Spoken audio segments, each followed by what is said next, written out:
Hello and welcome to English Country Life. Welcome to the workshop and welcome back to restoring vintage axes. Usual caveats apply. We're in an old farm building today. It creaks, it groans, it rattles. We have gas guns in the field opposite and guys chucking crow scarers trying to keep the pigeons off the brassicas. We have dogs barking in the background and we have a flight of starlings around the place. So you're going to get some background noise. I'm sorry, the countryside is not as quiet as you might think. So, in the last episode we looked at how to select a vintage axe for restoring and how to clean it up, how to get rid of damaged woodwork and how to file off mushrooming on the pole and other damage. If you haven't seen that video, I would start there. I'll put a link to it up the top. Start with that one and come back here. Today's episode is going to be about derusting. This is our lovely little Kent pattern axe. Just over £1 in weight, probably £1.25. Might have been £1.50 when it was first made, but obviously with repeated sharpening they get a bit smaller. It's not too rusty. That's one of the things we looked out for when we were actually selecting an axe in the first place, but it has got some rust. And there are three ways we could choose to treat that rust that I use. Number one, abrasion. We could rub it off. And there's lots of ways of doing that. You can use a wire brush, you can use wet and dry paper, you could use an angle grinder with a flap disc if you go really carefully. There's many ways of doing it. Second way is you can effectively etch that rust off. You use acid. Probably not a very powerful acid, quite a dilute weak acid, but we'll talk about the different ones that I have available to me and that you might choose to use. And the third way you can do it is something called electrolysis. You can electrolyse rust off. It's almost the reverse of electroplating. You bung a piece of sacrificial metal and your workpiece in a liquid, an electrolytic solution. Oh, don't we sound posh? What do I mean? I mean some washing soda dissolved in water to make it carry a current. You put a current across those two things using something like a battery charger, and in effect the rust comes off your workpiece and electroplates itself on the sacrificial bit of metal. Almost, but good enough for our purposes. It's a great technique.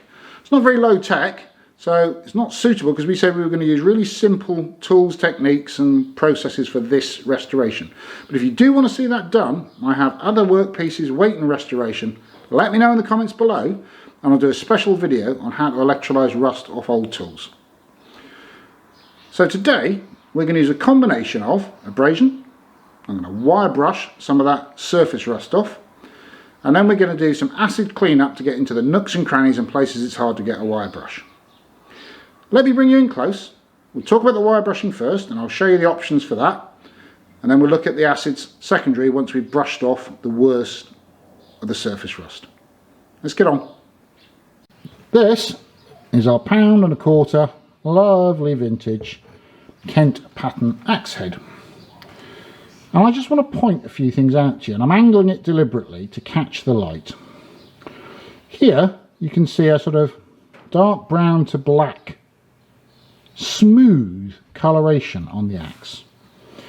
In almost an arc around here you can see a much more orangey light brown, and over here where we were filing you can see bright silver steel. Now this dark shiny stuff is also an oxide of iron, and in our video where we were talking about making shoe polish we described various types of iron oxide that are used as pigments in shoe polish and dubbing and soap and various other processes. Now the difference here is this shiny black stuff isn't going to corrode any further. You'll often hear it referred to as a patina by people who make axes and knives and other types of smith work.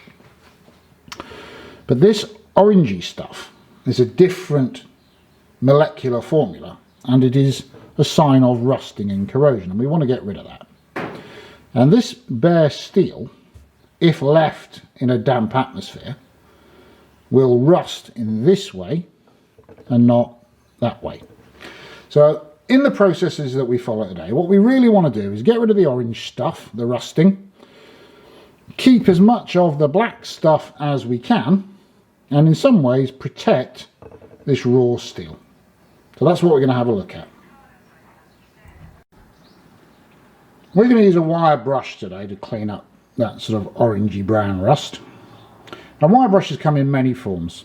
Most of us will think of these when we talk about wire brushes. This is a very stiff wire brush of the type used in welding to clean up work surfaces in prep and to clean up welds. They're good, but they can scratch softer steel.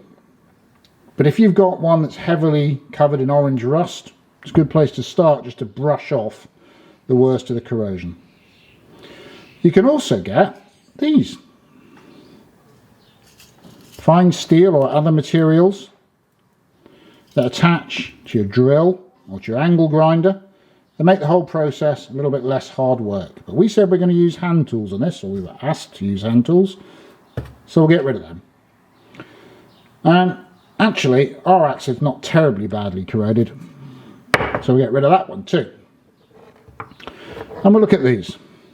This is a steel brush, but you can see much softer, finer, thinner wires, so it won't scratch up our workpiece too badly. This is brass wire. Now, do you remember when we were looking at the mushrooming and I said don't hit a steel thing with another steel thing because you'll damage it? Well, there's an element of don't scrub a steel thing with another steel thing because it can damage it. Not as badly as hitting it with a hammer, but it can scratch it. But if you scrub at a steel workpiece with a phosphor bronze or brass wire brush, those wires are softer than the steel. So if any damage occurs, you'll rub away the brass, not the steel. So that can protect, particularly if you're looking at something like cleaning a gun, that can protect a quality piece of steel from damage. So today we're going to use these two workpieces and we'll have a look at how we scrub off that surface rust next. We'll start then with a soft steel brush, and I want something to help carry away any rust that I actually managed to scrub off. I'm just going to give it a spray with WD-40.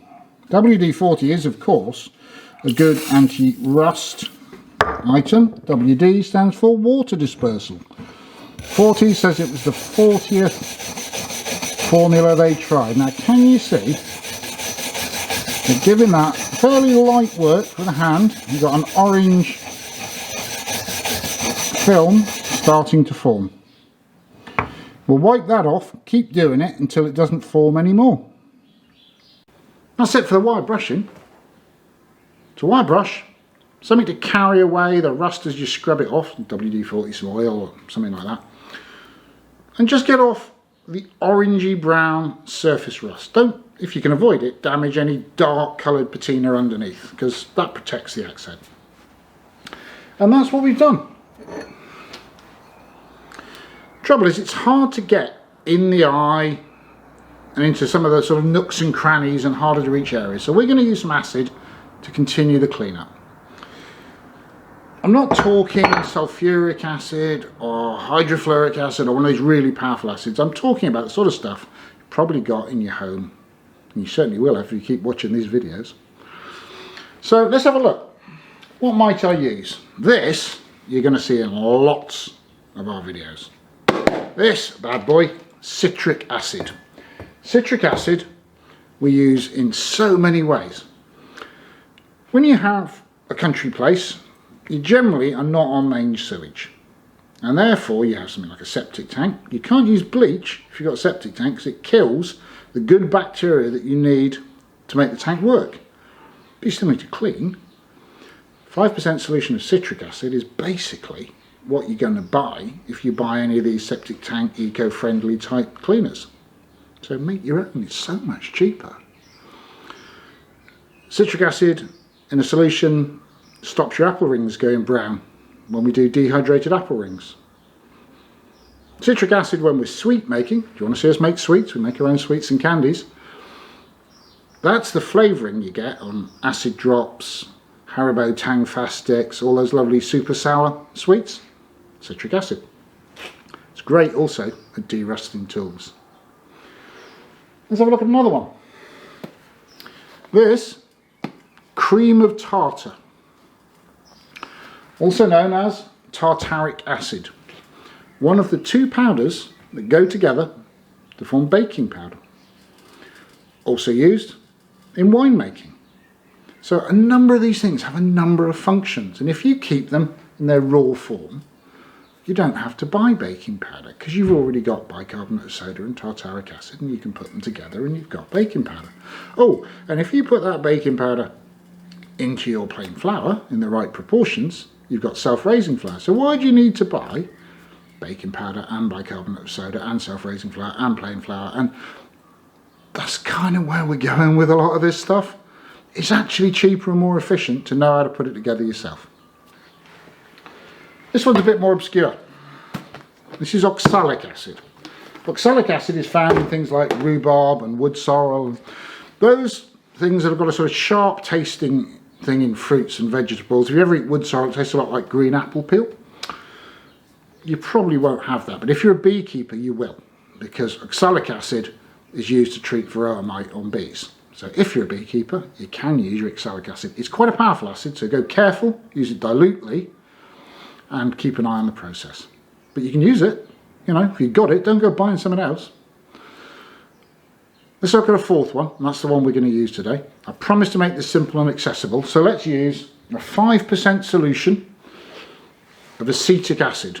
You've all got that, because it's vinegar, right? Don't use the posh stuff, don't use balsamic or white wine or what have you. Cheap and cheerful vinegar from whatever shop you go to, absolutely fine. We just care about the acid content. We don't want anything too fancy. And we're going to put that into an acid bath. And then we're going to put the workpiece in, and it'll dissolve out that surface rust. Let me bring you in close, we'll have a look, and we'll work our way through it. When I say acid bath, ice cream tub, Tupperware box, something like that. Okay? What we want is a container that's not metal, because we don't really want to put metal and acid together unless we're intending to. So something that the vinegar won't eat into, and something that's not much bigger than the workpiece. If you use a massive great plastic washing up bowl, you're going to need gallons and gallons of vinegar. But if you use something that's just a little bit bigger than the axe head, you won't have to use too much vinegar to cover it up. And trust me, you're not going to want to put this vinegar back in the bottle and have it on your chips. You can get cheap vinegar for about 20 pence a bottle, and that is enough to cover the axe head. We started to see some very interesting results on the acid dip. It wasn't hurting the workpiece at all, but as you can see, we've removed quite a lot of corrosion here, and I've actually carried this on with frequent checks for 24 hours. Let me show you what we found under the surface of that axe. All this smooth grey here, beautifully good condition steel, and I think we can take this back to being almost as good as it was the day it was made. So I'm going to keep going a little bit with this axe head and see how good we can get it. After 48 hours, this is cleaned up very nicely indeed.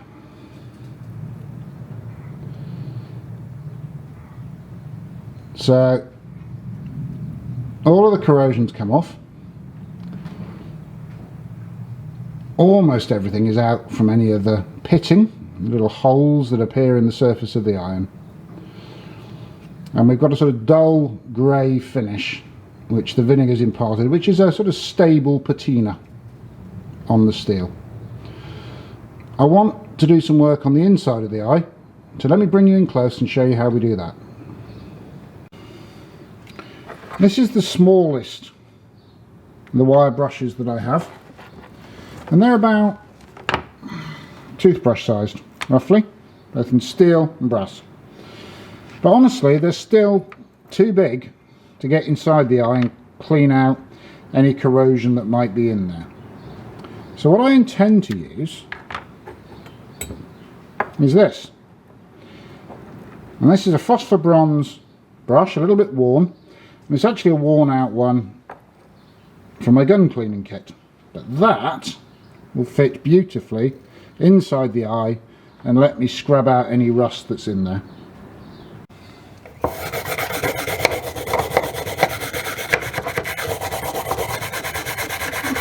I've just rinsed the axe head now under a tap, and in our bath I've washed it out and I've put some hot but not boiling water. Into that hot water I'm sprinkling some bicarbonate of soda. You can see it fizz up there. Bicarbonate of soda, useful cooking ingredient, used in scone making amongst other things, and also part of one of the two powders that makes up baking powder, along with the tartaric acid we spoke about yesterday. But here's the thing. Bicarbonate of soda is an alkali and it neutralises acid. So if we lower our axe head into the bicarbonate of soda, leave it there for a short while, just 10 minutes, any acid that sat in the pockets, inside the eye, etc. will be neutralised by that bicarb. Now that I've rag dried the axe head, I'm going to use my hot air gun just to get into the eye and into all the little nooks and crannies and make sure it's thoroughly dry. Don't worry if you haven't got one. If you have got a hairdryer around or a fan heater or something like that, just do everything you can to make sure your axe head's completely dried.